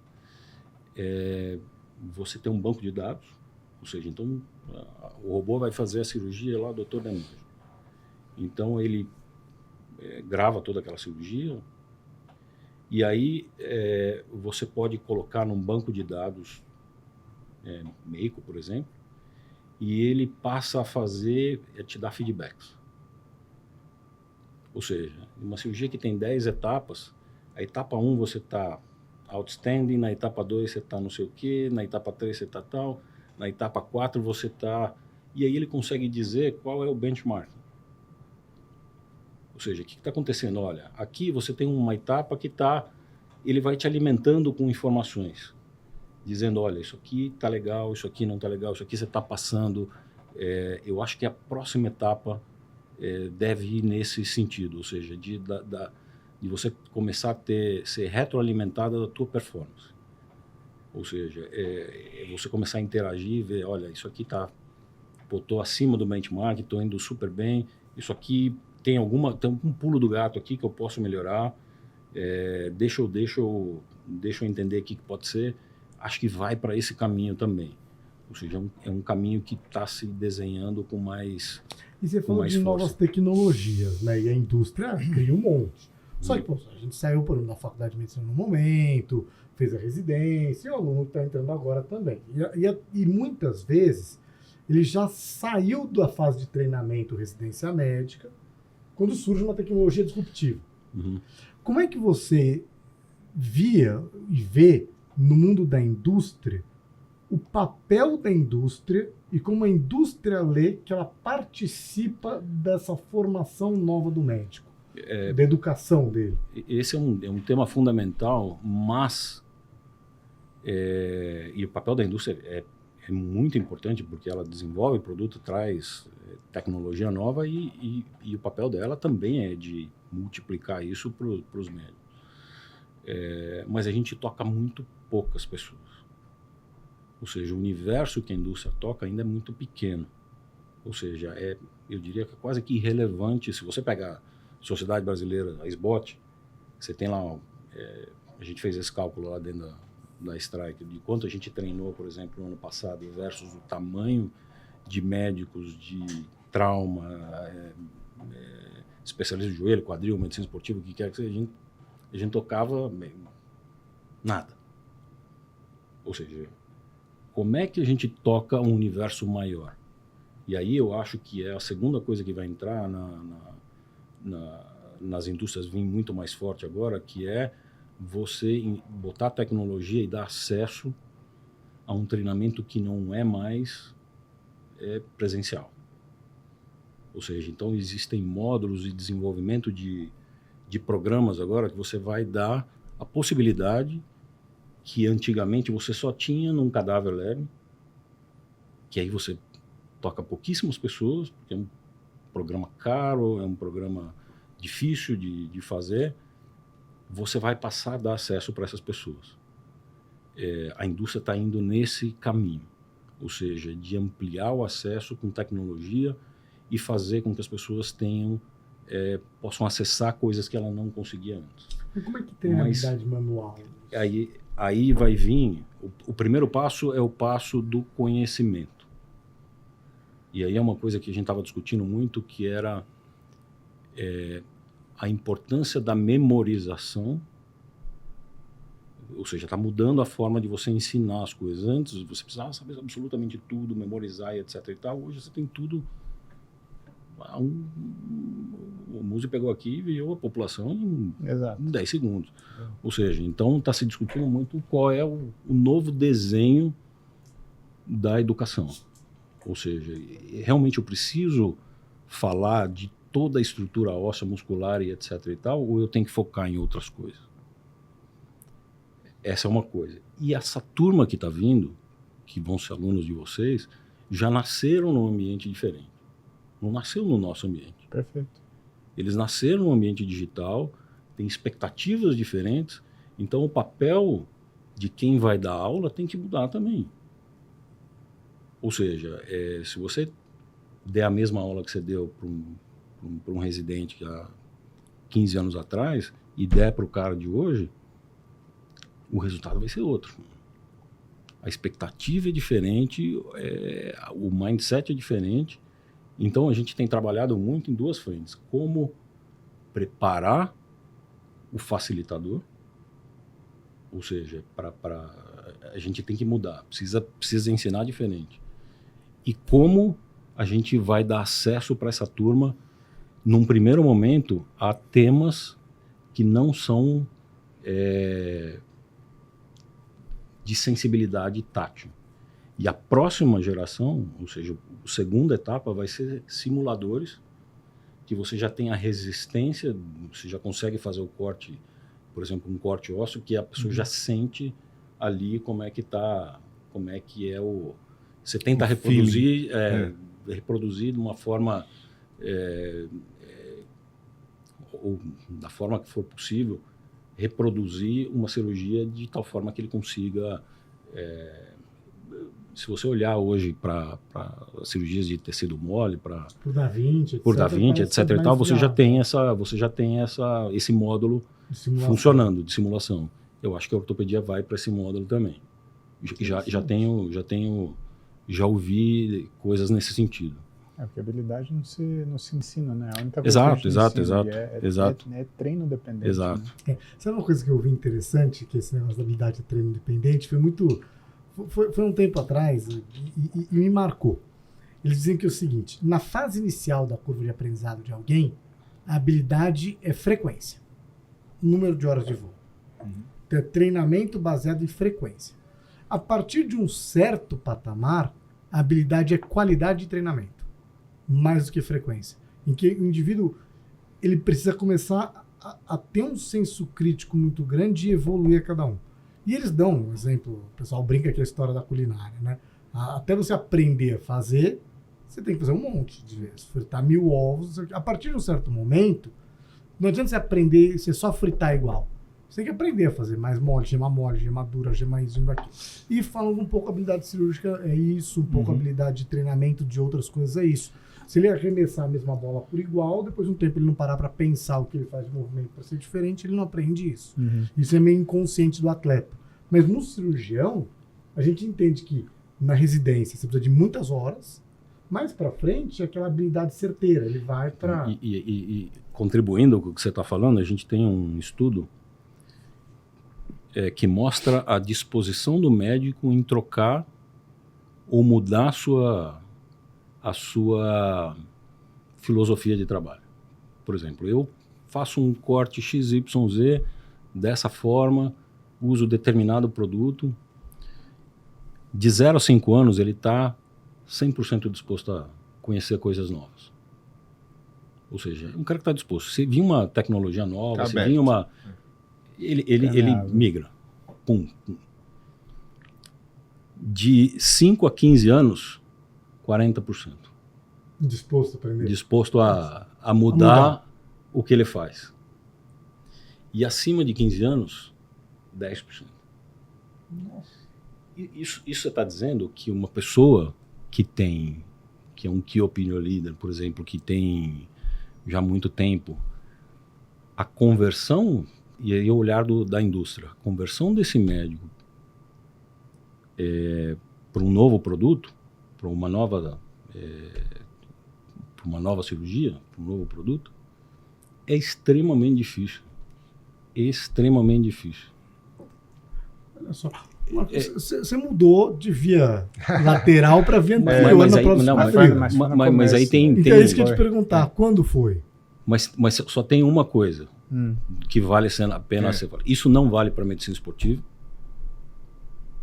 porque medicina esportiva quer novidade. Isso é verdade. Quer coisa nova, é o fio novo, é a âncora nova, medicina esportiva não entra nesse critério. Ele é um early adopter. Exato. É o videogame. Isso, Ou seja, eu quero a novidade, eu quero. Faz parte, né? E a indústria identificou isso. Identificou e porque algumas empresas são muito bem sucedidas em medicina esportiva, porque tem uma capacidade de desenvolvimento e regulatória ágil. Absolutamente ágil. Por exemplo, será que não é assim? Quando a gente lança um produto no Brasil, a gente demora lá 3 anos. Lançou nos Estados Unidos, demora 3 anos. Caramba. Quando a gente começa a comprar aqui, já está em phase out lá. Aí você fala, eu quero lá 100 mil unidades. Ele fala, já estou pensando no outro. Né? Esse é um problema. Então, quem conseguiu fazer isso, e em medicina esportiva isso é muito comum, vai. Vai, porque você traz muita coisa nova, você traz muita novidade. E a outra coisa que impacta, que muda essa variável que eu te falei, é a tua percepção de serviço que não funcionou. Pisada na bola. Ou seja, eu trabalho há 10 anos com essa empresa, eu gosto do material, não sei o quê, mas falhou comigo aqui, aí eu mudo. Algum grau de insatisfação. Mas eu queria entender, porque você mudou a via de acesso da sua prótese. Né? Você passou... É interessante em que momento de vida você fez isso? E eu acho que tem um pouco disso, né? Talvez eu esteja aí nos 40%, porque eu não era super novo. Em fevereiro desse ano fez exatamente 10 anos que eu mudei o acesso cirúrgico, que eu aprendi assim como um dogma, né? Falei assim, isso aqui, a gente ia para congresso para discutir com as outras escolas que faziam diferente, e sempre treinado e munido para debater e defender um ponto de vista, né? Então, 10 anos atrás, eu já tinha uns 12 anos aí de experiência específica em artroplastia, né? Mais especificamente de quadril. Mas eu tinha a sensação de que ficava faltando alguma coisa, né? E depois os próprios pacientes foram começando a questionar, falaram assim, poxa, mas não tem um mais rápido? Pô, são 3 meses de recuperação e tal.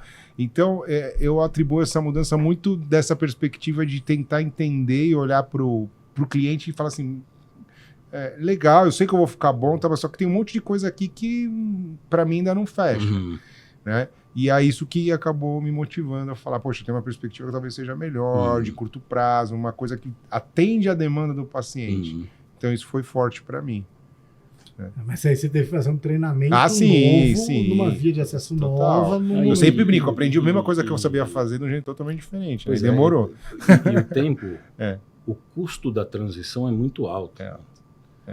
Especialmente se você tem uma triagem lá de... Você está fazendo um estudo de, sei lá, 300 próteses que você tem. Você vai mudar, cara. Você vai perder essas 300 próteses de tracking que você tem. Ou seja, então... O custo da mudança é alto, no final das contas. Alto, não custo financeiro. Sim, eu acho que o custo financeiro também. Também. Porque, por exemplo, pega nós três aqui, se a gente for parar para aprender uma técnica nova X, a gente tem que parar o consultório do jeito que está andando, a gente tem que parar todas as nossas atividades e focar só para aprender aquilo. E aprender aquilo, assim, em algum momento... A gente vai ter que lidar com o que são algumas manias que a gente tinha das coisas que a gente está... Então, exato. Desaprender parcialmente, o que é difícil pra caramba. Sim. Não, isso daqui não funciona aqui, tem que fazer de outro jeito. Você pega o cara que está na residência agora, por exemplo, o que você ensinar para ele vai ser o que ele... E outra, ele está na fase disso. Ele não tem consultório montado, ele não tem cirurgia agendada, ele não tem... A programação do mês isso aqui é interessante, porque você colocou uma coisa aqui que entra um pouco em paralelo com o que o pessoal fala na medicina esportiva versus outras tecnologias. Algumas vezes a indústria aparece com uma tecnologia completamente disruptiva, que você tem que fazer o Ctrl-Alt-Del do cérebro, que é o que aconteceu com a robótica da urologia. Sim. O cara ia lá, fazer um corte via, ou fazer lá para ele fala, agora você senta no console, pega um negocinho com a mão e vai mexendo. Você fez um pouco de treinamento do robô. E aí, eles dizem que é o seguinte, é um super desafio de você conseguir convencer o sujeito que está numa fase mais lá na frente da vida ao custo de oportunidade de fazer completamente um treinamento do zero. E aí, por isso que vem essa pergunta, a outra teoria é a teoria de incrementos pequenos de mudança do jeito de você fazer algo. Que é um pouco que o Sports Medicine fala, lança uma âncora assim, depois lança uma outra, que é aquela ideia do Facebook. Lança uma página simples, aí depois você põe um botão like. Aí depois você cria o dislike, para o cara entender. Aí depois você cria um coraçãozinho, aí depois você vai criando como postar uma foto, um comentário. Porque se ele lança já de cara, para o sujeito que sai do papel e da mensagem de texto, uma página completa, você bagunça o cérebro de muita gente. E aí que fica nisso. Quanto que a indústria olha para isso, né? Porque vai lançar um produto novo. Quanto que ela olha assim, isso é um incremento de aprendizado? Esse é o ponto. Esse é o ponto que a gente debateu muito a robótica. Ou seja, como a gente vai entrar com o robô e fazer com que... E a gente precisa, por exemplo, Key Opinion Leaders falando da importância, sendo multiplicadores se ele está pouco disposto a abrir a porta para isso. Ou seja, como é que a gente vai costurar ou achar essa equação? E aí veio uma coisa que foi super interessante, que e isso veio de fora. Primeiro o hospital dizendo, eu quero ter o robô aqui. Porque para o hospital é uma vantagem competitiva. Eu achava que o médico pediu o robô. Também, vou chegar lá. Então vou chegar lá. Tá bom. Desculpa. Como um vetor de estímulo. O hospital fala, eu quero ter, porque eu, tendo lá na porta do hospital, tem um robô aqui dentro, eu atraio mais pessoas. É uma ferramenta de marketing, é uma publicidade que eu tenho. Eu sou um hospital que está na frente, estou em alta tecnologia, todo mundo quer operar com robô. Isso sensibiliza de alguma forma. Segundo ponto, o médico, quando o robô começa a decolar e você não pega a onda, você é percebido como um cara que está fora está atrasado. Isso aconteceu muito nos Estados Unidos. Ou seja, 1, 2, 3 pegaram a onda, todo mundo começou a falar do robô, e quem não está, doutor, quero fazer uma cirurgia, você faz com o robô? Não faço. Então tá bom. Doutor Demônio, você faz? Não faço. Então eu vou aqui no Marco. Ou seja, no final das contas, a gente teve... E quem fez isso muito bem foi o Da Vinci. O Da Vinci quebrou barreiras que a gente pegou uma carona, pegou um vácuo ali, que foi quebrar essas barreiras da... Não quero, isso não é importante, etc. e tal. Então, o médico, ele passa a estar dentro, surfar uma onda, que é a onda da tecnologia, da vanguarda. Olha como eu estou na ponta do conhecimento, olha como eu sou um cara que estou super alinhado com o que está passando aqui dentro. Eu estou na frente dos outros. E aí pegou, e aí foi. Então, esse foi um caminho que a gente conseguiu quebrar essas barreiras. E legal ele falar isso, né? De como o médico vai de um extremo para o outro, né? Porque a gente fica, nesse primeiro momento... Eu acho que o sentimento é meio de insegurança, né? Porque você está acostumado a fazer, você sabe lidar com os vieses, com as complicações. Eu sempre brinco assim, as primeiras cirurgias que comecei a fazer na vida anterior, eu me sentia um R1 da Dermato. Nossa, é tudo difícil, é tudo... Aí vai lá e você fala, nossa, é uma insegurança muito grande. Mas quando a coisa engrena e quando isso agrega valor de verdade, aí o médico começa a se sentir defasado. Fala, não, eu preciso ver isso aí. E é legal ver esse caminho, né? Porque a gente está falando de quanto tempo do robô no Brasil? Não, o Brasil tem 4 anos. 4 anos, nem 5. Então... Mas a gente teve uma vantagem também, que os Estados Unidos proporcionou essa... Claro. É igual você vai vender num lugar, você fala, olha, tem um produto novo aqui, quem está usando? Pô, nenhum hospital. Pô, então não vou ser o primeiro. Ou então você fala assim, tô vendendo um produto X. Quem está usando? O Einstein está usando. Então traz. Então quando você pega os grandes nomes lá fora dizendo, olha, eu estou usando, estou fazendo, não sei o quê, você dá o crédito, ou você dá a credibilidade. Pô, esse cara não ia se aventurar. Então isso ajudou muito lá fora, você usar como referência, olha, Dr. X, o Special Surgeon tem 8 robôs lá dentro. Ou seja, então você começa a dar um pouco de base, credibilidade para a conversa. Né? E isso ajudou muito o médico a entrar. Mas o que você falou é verdade. Eu vou esperar, Mas tem os early adapters também, né? Que é aquele cara que quer ser o primeiro, quer pegar carona e ser pegar carona não, né? Dá carona pro outro. Né? Esse é o demanja. Já estava lá na frente. E agora, vamos mudar um pouco, né, nessa linha do... A vida do executivo é uma vida puxada, né? Mas você trabalhou muito tempo em saúde. Aí vamos mudar um pouco. Como é que você, depois de tanto tempo no ortopedia, escolhe um ortopedista? Bom, eu conheço como muito. Você sugere, então, por isso, como quando alguém, um amigo seu, não precisa falar o nome, eu vou falar para no Paulo, no Marco. Não, assim, eu vou dar um exemplo. Do jeito olhar. Eu vou dar um exemplo o que acontece em casa. A minha mãe, ela escolhe o médico por ser professora ou não. Interessante. Então ela chega e fala assim, olha, eu tô com uma dor na perna e a minha amiga indicou um médico que é professor do HC, o professor da Escola Paulista. Gerou a credibilidade que ela precisava. Isso acontece também, a mesma coisa, quando você vai contratar uma diarista, ela fala assim, não, ela é crente. Aí vem o pacote de que ela é correta, honesta, trabalhadora, etc. e tal, e etc. O médico é a mesma, a percepção que eu tenho é a mesma, de que falou que é um professor, falou que gerou a credibilidade que precisa. Não, esse cara sabe o que está falando, ele ensina, etc. e tal. Não é o critério que eu uso. Ou seja, eu tenho alguns critérios que são, primeiro, os resultados. Ou seja, eu consigo de alguma forma olhar os resultados. Segundo, voltamos naquele tema que eu falei da robótica, que é o quanto ele é humano ou não comigo.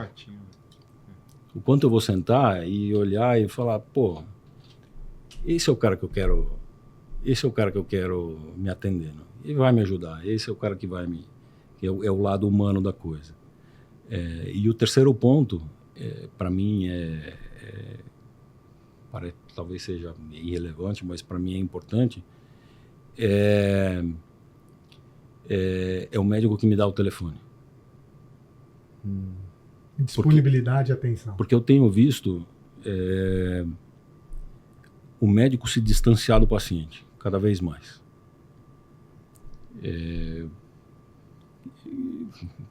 Posso dar muitos exemplos aí que eu vejo de que o médico atende, faz uma consulta e ele está preocupado com a segunda consulta e se aconteceu alguma coisa no meio do caminho e etc e tal, é muito difícil acessar.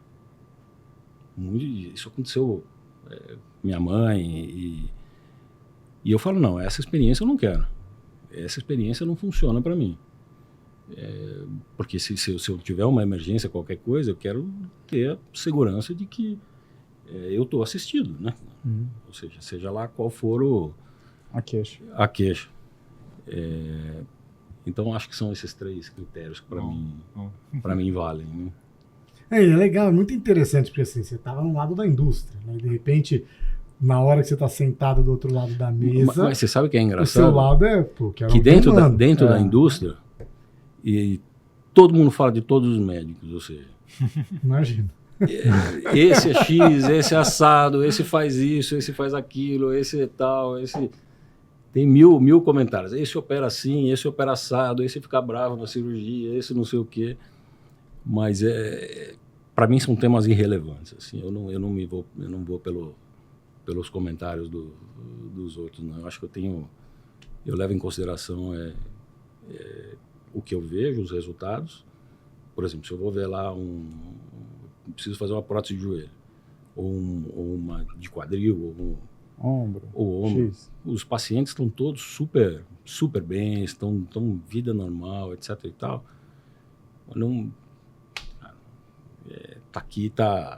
Assim, a base é sólida. Eu tenho empatia, validou, vou embora. Eu vou te contar uma história horrível. Ixi, lá vem. Para corroborar a história dele. Então, a gente tinha tudo entrado na Escola Paulista, né? E tinha que fazer o exame médico da matrícula. E a gente estava indo, cara, era a casinha do aluno, então chamava Casa de Saúde do Aluno, a casinha, né? A gente ia na casinha, ia num grupo de 50 alunos, assim. Aí entrou um, e todo mundo ansioso, assim, nossa, o que ele fez? Que não sei o que, ele examinou, não examinou. Entrou 2, nossa, o que ele fez? Examinou. E eu, com meu belo espírito de porco, né?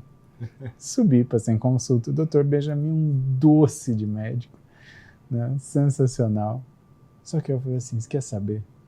Eu vou deixar esses moleques com medo. Sacanear esses caras. Quando eu entrei na sala de espera, assim, eu pus a mão na bunda, ai, a galera que ninguém se conhecia, né, me virou, aí eu peguei, dei uma mancadinha, ai, e continuei andando e saí mancando com a mão na bunda, né. Imagina, eu escondi atrás da muretinha, mas saiu uns 10 moleques atrás de mim, assim, eu não vou ficar aqui de jeito nenhum. Cara, então esse negócio de confiabilidade, de ver resultado, eu trouxe um resultado ali que eu acho que o pessoal ficou meio preocupado. Mas, cara, olha como, assim, você tá na Escola Paulista fazendo exame de matrícula, assim, aquilo você não faz a matrícula, ou seja, é um negócio super delicado, e se alguém faz alguma coisa inesperada, a galera já fica toda assustada, já imagina isso no dia a dia. Você já vou te contar duas. Olha lá, a hora que o podcast esquenta. Um amigo meu veio e falou assim, ele estava fazendo ele tinha varicocele. Ele precisava fazer uma cirurgia simples que tinha. E ele levou os exames para o médico. E o médico viu os exames e falou, olha, tudo ok, podemos fazer a cirurgia. O médico foi botar o exame no envelope. E sabe quando o papel dobra, ele começa a botar e não consegue pôr. E aí vai entortando tudo. Ele falou, não vou operar com esse cara, não. Cara, não, mas você vê como coisas o jeito são... que você faz uma coisa é o jeito que você faz todas as coisas. Você Eu tem falei, pô, razão. você tá brincando? Ele falou, de jeito nenhum, não vou, nunca mais eu volto nesse cara. Morrendo. Eu vou dar minha joia para ele trabalhar. Imagina se não volta o negócio, o que vai acontecer?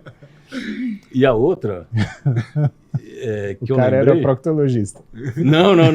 Essa foi, mas voltando ao que a gente conversou lá atrás, do que me assustou na ortopedia, eu fui na Beneficência Portuguesa e eu ia falar sobre um produto, eu nem lembro qual era o produto, e eu precisava levar uma caixa para o médico para mostrar um pouco o que é ortopedia, né? E falei, doutor, a gente teve um lançamento XYZ, queria muito mostrar para você, porque é um produto diferente e tal, não sei o quê. Ele falou, pô, eu te aviso quando eu quero ver sim, mas eu te aviso. Sexta-feira de carnaval. Ele me liga meio-dia e fala assim, você consegue vir aqui às 6? Da tarde? 6 da tarde. Mentira. Aí, falei, e agora? Não vou com viagem marcada, sabe? Nossa, sei, família esperando. Família, uma mulher já com o bico desse tamanho, assim, né? Falei, vou. Fui lá, 6 horas, apresentei para ele, ele me deu a mínima para mim. Mínima. Olhou assim, tá, beleza.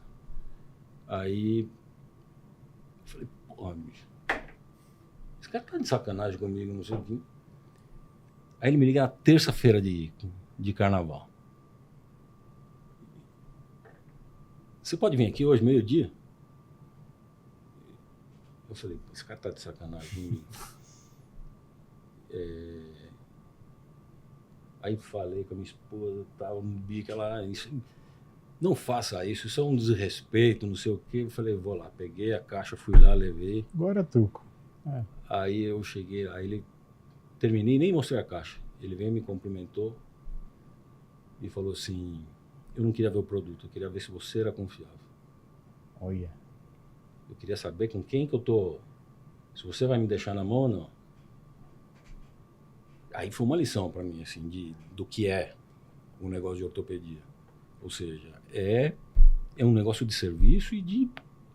Cara, você tem um paciente na mesa, você tem um paciente que depende de muita coisa de você, e eu tenho cirurgia no carnaval, no ano novo, em todo momento. Se eu tenho uma emergência aqui, eu tenho que fazer. Tenho que sair correndo. Quero saber se você vem comigo ou não. Se eu posso contar com você ou não. E ali, para mim, foi como eu comecei a entender o negócio. Eu falei assim, o produto é importante? É super importante. Mas tem muita coisa por trás ali que é tão importante ou mais importante que aquilo. E aí eu opa, peraí. E aí a gente volta naquela conversa do começo do trainee, que a gente estava falando da gente estar contratando, a gente tem uma discussão enorme dentro da companhia de quem é o cara que a gente precisa trazer para dentro da companhia. É o cara que estudou lá na Disney? É o cara que vai fazer isso no sábado? Ou é aquele cara que tem garra, que tem vontade, que quer aprender, que quer fazer a coisa acontecer? Quem que a gente põe nesse jogo? Essa é uma outra conversa sobre talentos ali que vai longe. Mas eu gostaria que você terminasse hoje o podcast falando justamente disso, né? Eu acho que... acredito que você tenha tido uma carreira que é aquela história, né? O jeito que você faz uma coisa é o jeito que você faz todas as coisas. Tá? E, portanto, a experiência que você trouxe nesses anos, a experiência que você adquiriu, né, faz com que você veja não só o que é o segredo do sucesso profissional para um profissional específico de uma determinada área, mas você conseguiu entender como que o médico pensa dentro daquilo que são as necessidades da gente, você conseguiu entender o que é vendas, a diferença do marketing, o que é, né, cada área que compõe uma grande empresa. E eu acredito que dentro dessa experiência toda, você conseguiu notar traços né, das pessoas que realmente se enquadram exatamente aquilo que você falou, né? O cara que tem a verve, né? Que tem o elan que vive o elan né? Tá se melhorando. O que seriam 3 características básicas que você enxergaria no cara que hoje, nesse pessoal de hoje, você fala assim, puta, esse cara eu investiria, eu daria meu tempo para treinar? Paulo, eu diria para você, não vou falar nem 3, 90% é vontade. 90% é o cara querer fazer. A minha história diz que, diferente da indústria farmacêutica, a indústria de medical devices não é uma indústria que vai lançar um produto e você põe 400 vendedores na rua. Ou seja, a indústria farmacêutica vai lançar um produto, vai lançar o Ozempic, você põe 300 caras na rua. Aí você tem propagandista, gerente distrital, gerente regional, gerente nacional de vendas. Você tem um pelotão de pessoas auditando o que está se fazendo na rua. Quer queira, quer não queira, o cara vai ter que fazer. Ele tem que fazer lá 16 visitas, mas você tem 20 pessoas auditando o cara o dia inteiro.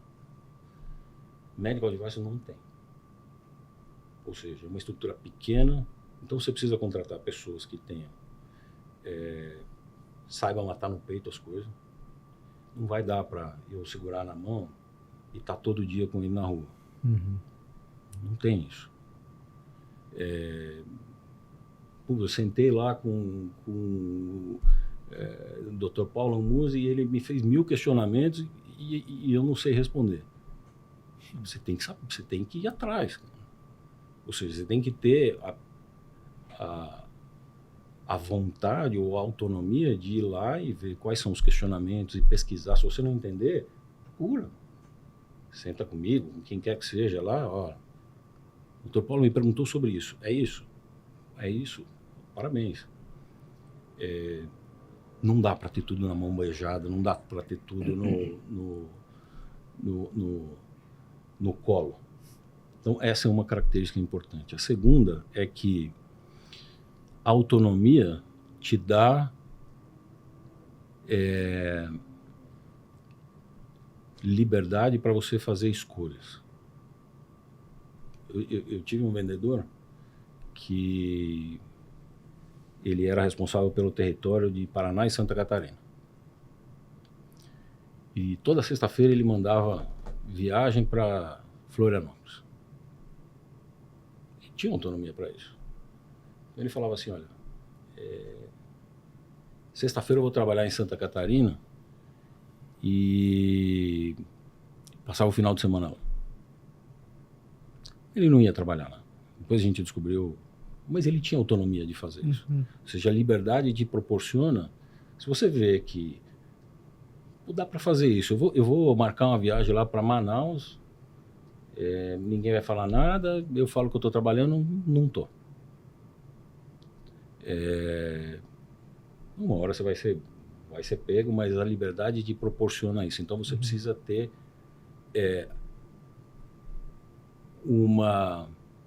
e é fácil você ver quem vai decolar e quem não vai por exatamente isso. É o cara que fala... Work ethics. Exato. É o cara que fala que eu tenho liberdade para tudo. Para inclusive pôr as minhas ideias, para fazer coisas diferentes, para implementar coisas diferentes. E não para fazer... para passar o fim de semana em Jurerê Internacional, usa essa liberdade para fazer as coisas que você acredita, que você acha que pode fazer diferença no negócio. Ou seja, então esse é outro ponto que você acha que isso é vestir a camisa? Eu acho que isso é maturidade. Eu acho que é maturidade. E o último ponto é vontade. O último ponto é querer fazer. Você acordar e falar assim, eu quero fazer a coisa, eu vou lá. E não é fácil, porque todo mundo opera muito cedo aqui. É chato chegar às 6 horas no hospital, falar com o instrumentador, não sei o quê. Cara, é isso. Se você não quer isso, é outra coisa que você tem que fazer. Cara. Ou seja, mas tem cara que vai às 6 da manhã e vai com gosto, e você vê que tá lá e batalhando e etc. O resto você ensina. Inglês você ensina, treinamento de venda você ensina. Eu acho que está muito mais na educação, na vontade, nos valores da pessoa do que no currículo do cara. A minha experiência diz que esses caras é o que dão certo. Foi um MBA de você aqui. Imagina. Muito legal. Demange, Marcão, deixo para vocês. Não. Só agradecer Nada aqui. Acho que foi muito legal, acho que a gente conseguiu passar por vários assuntos, e acho que fica a reflexão aí para todo mundo, para quem nos assistiu e tudo isso, de quão complexa é a saúde, quão complexa é essa questão de novas tecnologias e quão complexo é tudo isso. Mas o mais importante de tudo que eu acho que foi falado é o seguinte: o lado humano do médico vai sempre ser uma das coisas mais importantes para o futuro. Então nada, pelo menos parece até hoje, vai substituir essa parte do ser um sujeito humano, com atenção, com preocupação com o paciente. Acho que essa foi uma mensagem que para mim foi muito importante. Eu queria agradecer. Muito obrigado. Obrigado, satisfação. Super feliz de estar aqui Muito com vocês. Obrigado E mesmo. contem comigo o que precisar, eu tô 100% disponível. Agora a gente quer saber o resto das histórias. Que você vai contar o proibido aqui.